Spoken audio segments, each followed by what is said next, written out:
अल्हम्दुलिल्लाह नहमदुहु व नस्तईनुहु व नस्तगफिरुह व नु'मिनु बिही व नतवक्कलु अलैहि व नऊज़ु बिल्लाहि मिन शुरूरि अनफुसिना व मिन सय्यिआति अमालिना मन यहदिहिल्लाहु फला मुज़िल्ल लहु व मन युज़लिल्हु फला हादिय लहु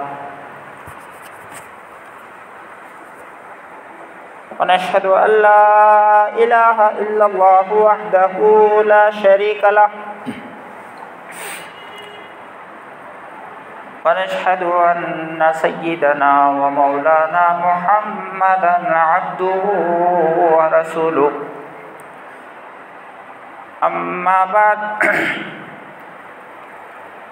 फ़क़द क़ाल अल्लाहु तबारक व तआला फ़िल क़ुरआनिल मजीद वल फ़ुरक़ानिल हमीद अऊज़ु बिल्लाहि मिनश शैतानिर रजीम बिस्मिल्लाहिर रहमानिर रहीम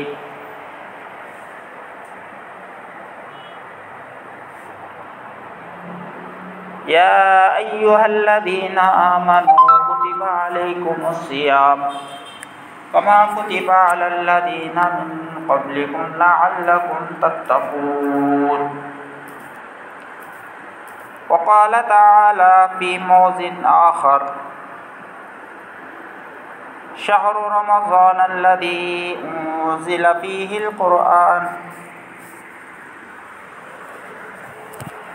वक़ाल रसूलुल्लाहि सल्लल्लाहु अलैहि वसल्लम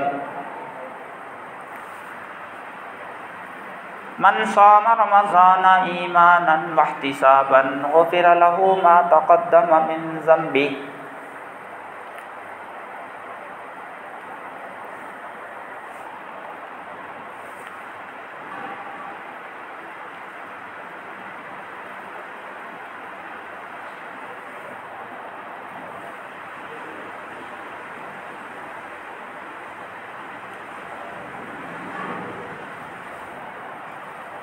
अज़ीज़ दोस्तों, बुज़ुर्गों और दीनी भाइयों,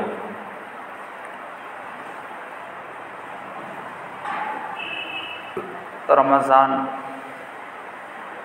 की मुबारक साअतें शुरू होने के लिए बहुत ही कम वक्त रह गया है। लोग जिसके लिए बहुत इंतज़ार कर रहे थे उसका वक्त बहुत ही करीब है। आज 29 शाबान है, 29 शाबान, और गुज़िश्ता जो रजब है, रजब का महीना,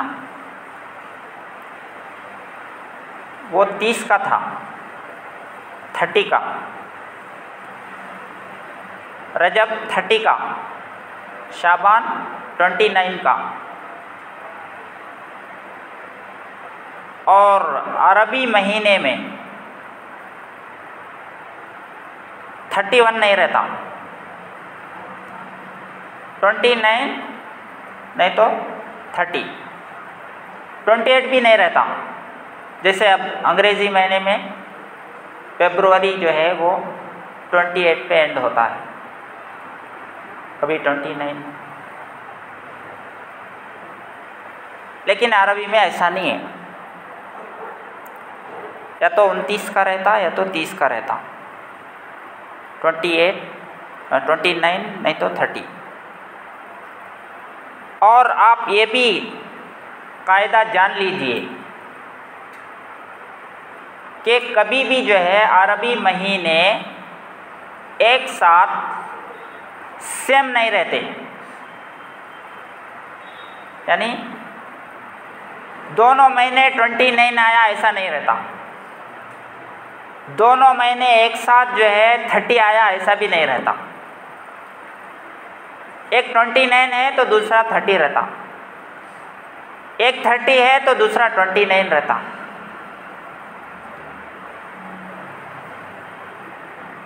और ये उसूल जो है एक बहुत बड़े आलिम बताए हैं, और मैं भी तजुर्बा किया इसको, ऐसे ही चलता है। तो लिहाजा गुज़िश्ता जो रजब है वो 30 का था, अब रमज़ान जो है वो शाबान 29 का होगा। और रमज़ान जो है ये जब 29 का होगा तो रमज़ान 30 का होगा, तो रमज़ान 29 का होगा, ये 29 का होगा तो रमज़ान 30 का होगा। तो सऊदी में भी कल चाँद देखने की कोशिश की गई, वहाँ पर उनको चाँद नहीं दिखा। 29 शाबान को चाँद उनको नहीं दिखा, मतलब क्या है, 30 शाबान पूरा होना है उनको, 30 शाबान पूरा होगा तो चाँद दिखेगा।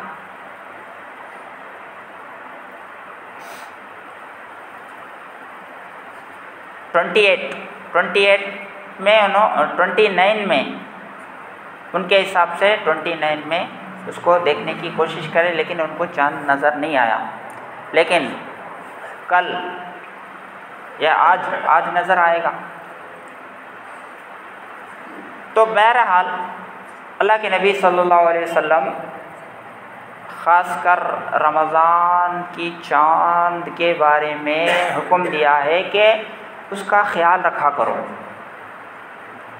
शाबान और रमज़ान की चाँद के बारे में ख़ासकर अल्लाह के नबी ने हुक्म दिया कि तुम चाँद को देखा करो, चाँद के तारीख़ याद रखा करो, क्योंकि उसका ताल्लुक़ इबादत से जुड़ा हुआ है, रोज़े से जुड़ा हुआ है, नेकियों से जुड़ा हुआ है, इसलिए उस पर तुम्हारी नज़र रहना चाहिए। और अल्लाह के नबी सल्लल्लाहु अलैहि वसल्लम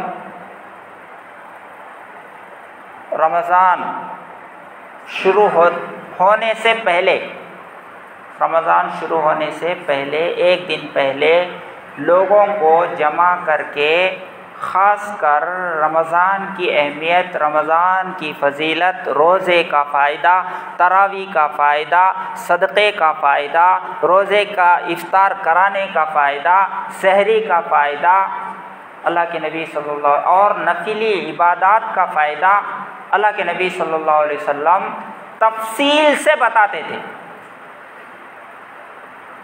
किसी और महीने के बारे में अल्लाह के नबी सल्लल्लाहु अलैहि वसल्लम लोगों को जमा करके उसकी अहमियत आपने नहीं बताया सिवाय रमज़ान के। इतना अहम कीमती महीना है रमज़ान का महीना कि जिसमें अल्लाह के नबी सल्लल्लाहु अलैहि वसल्लम ख़ास कर लोगों को तरगीब देते थे। या अय्युहन्नास क़द अज़ल्लकुम शहरुन अज़ीमुन, ए लोगो बहुत अजीम व शान, बहुत कीमती महीना तुम्हारे ऊपर साया फिगन है, तुम्हारे पास बहुत बड़ा मेहमान आ रहा है, अपनी रहमतों के साथ, अपनी बरकतों के साथ, मग़फ़िरत के साथ एक बहुत कीमती महीना अल्लाह तबारक व तआला तुम्हें दे रहा है, उसकी कदर करो। तो अल्लाह के नबी सल्लल्लाहु अलैहि वसल्लम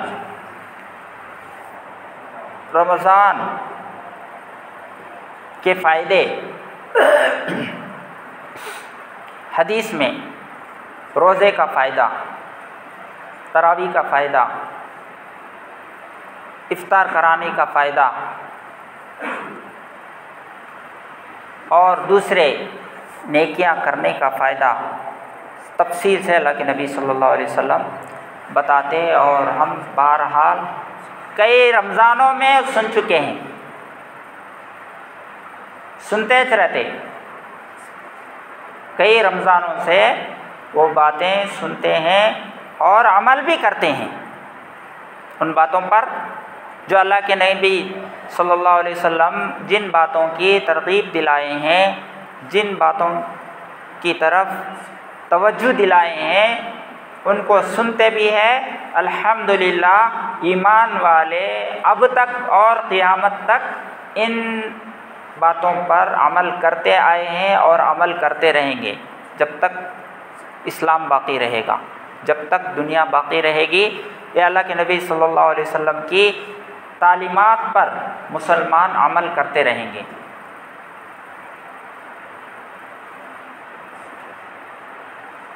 तो रमज़ान ही इतना अहम क्यों है? दूसरे महीने इतना अहम क्यों नहीं है?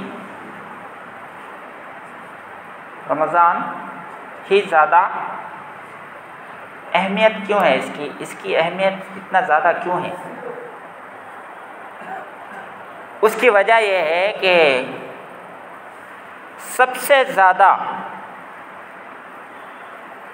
ईमान वाला मुसलमान जो है वो रमज़ान में कुरान पर अमल करता है। रमज़ान की अहमियत ज़्यादा इसलिए है कि सबसे ज़्यादा ईमान वाला सब कुरान पर अमल कब करता है? आम दिनों में नहीं करता, इल्ला माशाअल्लाह कोई करता होगा, लेकिन रमज़ान में अक्सर मुसलमान 80% मुसलमान जो है वो रमज़ान में कुरान पर अमल करता है। कैसा? वो इस तरह के रोज़ेदार है, झूठ बोलता, रोज़ा रखकर झूठ बोलता नहीं, बोलता मैं रोज़े से हूँ, झूठ से रुक जाता। झूठ, अच्छा झूठ नहीं बोलना बोल के कहाँ लिखा हुआ है? कुरान में है। झूठ नहीं बोलना बोल के कहाँ लिखा हुआ है? कुरान में है। कुरान पर अमल रोज़े की वजह से, रोज़े की शक्ल में हो रहा है। धोखा नहीं देना है। रोज़ेदार धोखा देता नहीं देता, क्यों? मैं रोज़े से हूँ। अच्छा, धोखा नहीं देना बोल के कहाँ है? कुरान में लिखकर है। 5 वक्त नमाज पढ़ो, नमाज पढ़ रहे हैं, आम हालतों में नहीं पढ़ रहे। रमज़ान में देखो मस्जिदा भर जाती, जगह नहीं मिलती, हाउसफुल, किधर देखे तो हाउसफुल। फिर ये नमाज, इतने ज़्यादा नमाज क्यों पढ़ रहे? नमाज का हुक्म कहाँ है? कुरान में है। और रमज़ान में सबसे ज़्यादा सदका दे रहे हैं, खूब जो है अपना माल खर्च कर रहे हैं। क्यों कर रहे हैं? कुरान में हुक्म है माल खर्च करने का।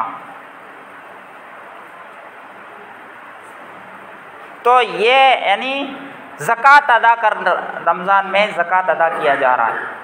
ज़कात अदा करने का हुक्म कहाँ है? कुरान में है।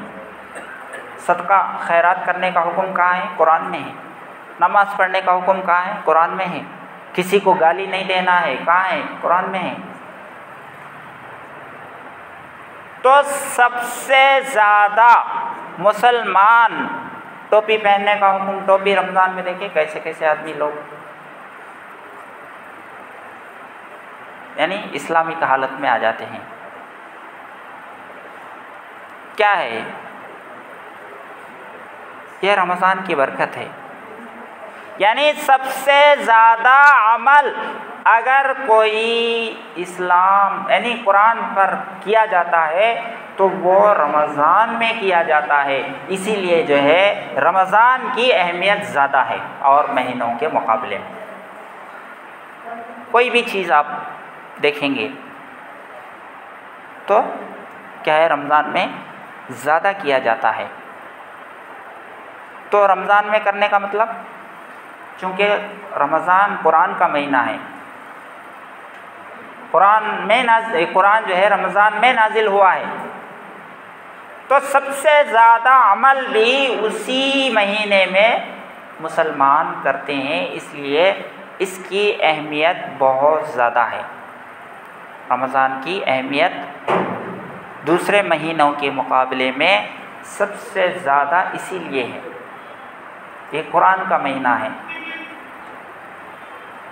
और सबसे ज़्यादा तिलावत आप देखेंगे कुरान जो है वो रमज़ान में की जाती है। साल भर मस्जिदें खाली रहती है, कोई कुरान नहीं पकड़ता, लेकिन रमज़ान आते ही देखो कैसे कैसे आदमी कुरान लेके नज़र आते हैं कि उनके बारे में गुमान भी नहीं होता, अरे इन्हों कुरान सीखो है क्या, अच्छा कुरान पढ़ने आता क्या इनको, कभी देखे नहीं इन्हों, क्या रमज़ान में लेको बैठे सीखो है, लेकिन क्या है रमज़ान में सबसे ज़्यादा उसकी तिलावत कर रहे हैं। ज़िक्र रमज़ान में ज़्यादा किया जाता है और दुआएं रमज़ान में ज़्यादा मांगी जाती है। दुआ मांगना कहाँ है, कुरान में है। ज़िक्र करने का हुक्म कहाँ है, कुरान में है। तिलावत का हुक्म कहाँ है, कुरान में है। तो कुरान पर सबसे ज़्यादा अमल जो होता है वो किसमें होता है, रमज़ान में होता है। इसीलिए जो है रमज़ान की अहमियत बहुत ज़्यादा है, गैरों पर भी उसका असर पड़ता। तो अल्लाह के नबी सल्लल्लाहु अलैहि वसल्लम रमज़ान में ख़ासकर रोज़ा रखने का हुक्म दिया, हर एक के लिए, चाहे मर्द हो या औरत हो, सब यहाँ तक के जो है बच्चों को भी आदत डालें, सब रोज़ा रखें। 1 महीना रोज़ा, 11 महीने हम खाते रहे पीते रहे, 1 महीना मेरे लिए खाना पीना छोड़ दो। अल्लाह तबारक व तआला का ये हुक्म है। तो इसमें सबको रोज़ा रखना है, पूरा महीने का रोज़ा, उसका एहतिमाम करना है, एक रोज़ा भी मिस होने नहीं देना, क्योंकि अल्लाह के नबी सल्लल्लाहु अलैहि वसल्लम ने ही कहा है कि अगर किसी ने रमज़ान का एक रोज़ा बिला उज़्र छोड़ दिया, बिला उज़्र हो तो क्या तो मजबूरी है बोले तो अलग बात है, बीमार हो गया या कोई और हादसा पेश आया, वैसी सूरत में रोज़ा सफ़र वगैरह की हालत है तो अल्लाह की तरफ से रुख्सत है। ऐसा कोई रुख्सत नहीं है, ऐसे ही गफलत में जो है रोज़ा छोड़ दिया तो अल्लाह के नबी सल्लल्लाहु अलैहि वसल्लम ने कहा कि अगर उस एक रोज़े की तलाफ़ी के लिए पूरी ज़िंदगी जो है रोज़ा रखता रहे कंटिन्यू, उस एक रमज़ान के रोज़े का बदल नहीं बन सकता पूरी ज़िंदगी का रोज़ा। इतना अहम कीमती है एक एक रमज़ान का रोज़ा।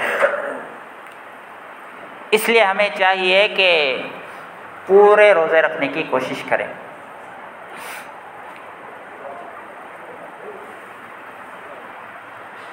सहाबा किराम रिज़वानुल्लाहि अलैहिम अजमईन,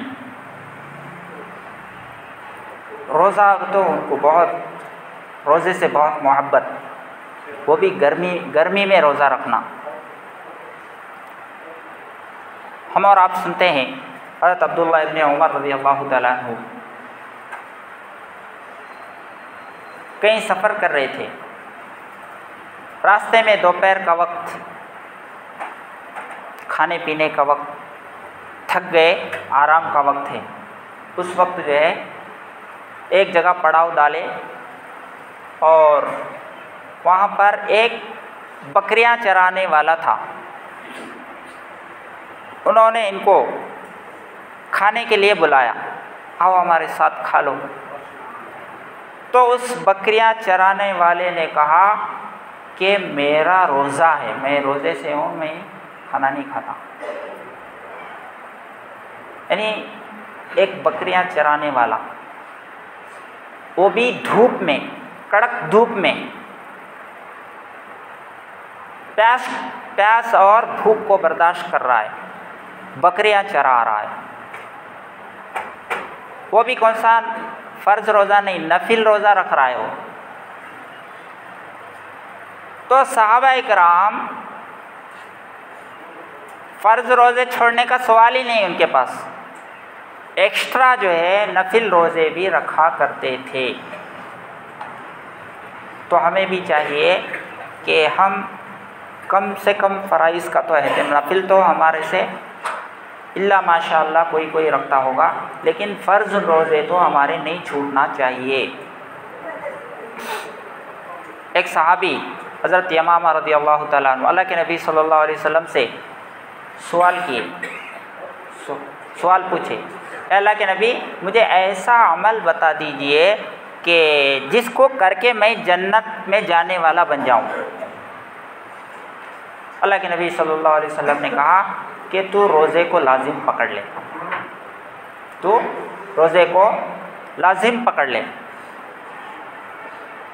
तो वो सहाबी रज़ी अल्लाह ताला अन्हु, यानी सहाबा इकराम ऐसे ही थे, अल्लाह के नबी से पूछना है तो ऐसे ही सवालात पूछते, या तो जन्नत में जाने का अमल पूछते, या जहन्नम से बचने का अमल पूछते, या फिर जो है गुनाहों से बचने का सवाल करते, नेकियां कैसे करना है इसका सवाल करते।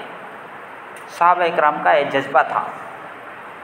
हमें तो अलग ऐसे सवाल हमारे को करने आता नहीं, पूछते भी नहीं हमें। तो चीटी डाल सकते क्या? हजरत चीटी डालना कहते, डाले जा कहते ना, ये ऐसे दुनिया के पूछेंगे हजरतों को, वो चीटी डाल सकते, लिस्ट को दिए जा कहते ना, लिए जा कहते ना, क्या कि जरा बाड़ा देखो लिस्ट को डाल ले सकते कहते। तो अगर ऐसे मसले पूछते हैं, जन्नत में जाने का, जहन्नम से बचने का अमल हम पूछते ही नहीं, लेकिन सहाबा पूछते थे। उससे उनका ज़ौक़ जो है हमारा ज़ौक़ उनका ज़ौक़ कैसा है, हम कंपेयर कर सकते हैं दोनों को। दुनिया के बारे में हम सवाल करते रहते, आखिरत के बारे में नहीं। तो हमें चाहिए कि हम रोज़ा रखने की कोशिश करें, अपने बच्चों से भी रखाने की कोशिश करें, और तरावी ख़ास करके पढ़ने की कोशिश करें।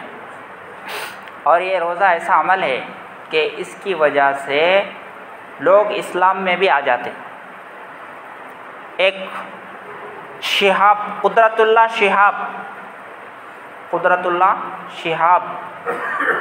एक अल्लाह वाले थे, उन्होंने हॉलैंड में गए, ऐसे ही किसी काम से गए। वहाँ पर जो है हॉलैंड में इस्लाम से मुतनफ़िर, नफ़रत ज़्यादा, मुतासिब है, तासुब ज़्यादा है, इस्लाम बोले तो उनको पढ़ता नहीं। और वहाँ पर जब बच्चा पैदा होता है तो जैसे यहाँ बच्चा पैदा हुआ तो कॉर्पोरेशन BBMP में जाके नाम वगैरह लिखना पड़ता, माँ का, बाप का, और जो है कास्ट उसका क्या है, सब डिटेल जो है एंटर करना पड़ता।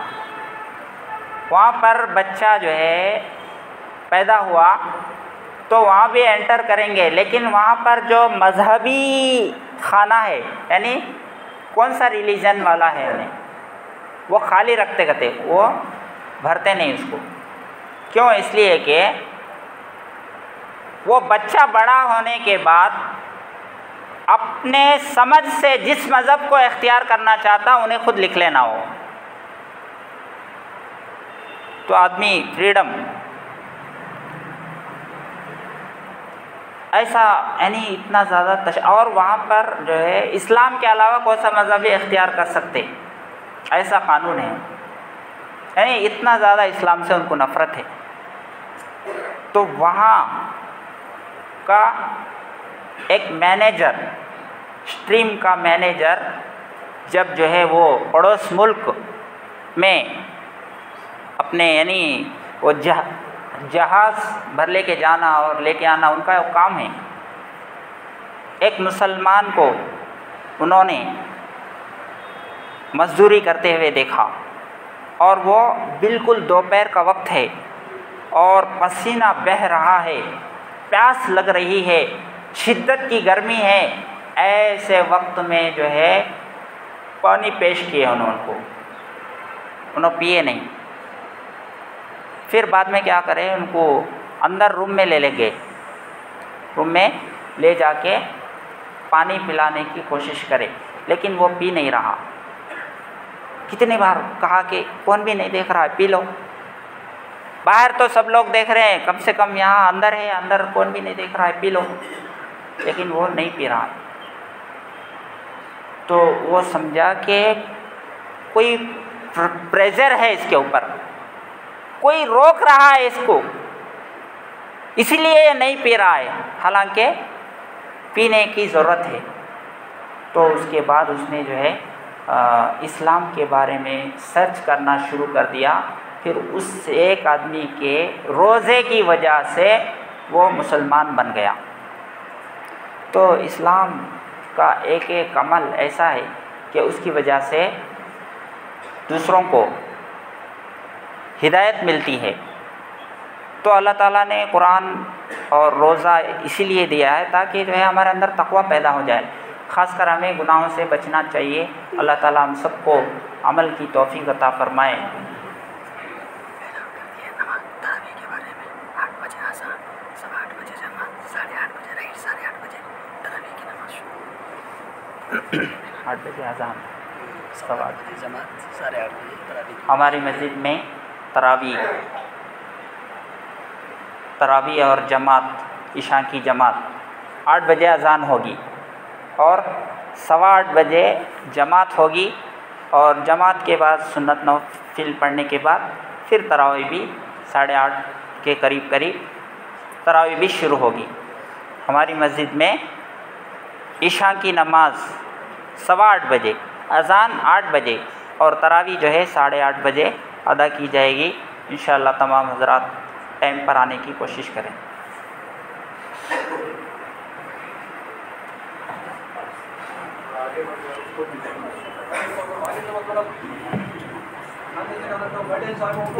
आगे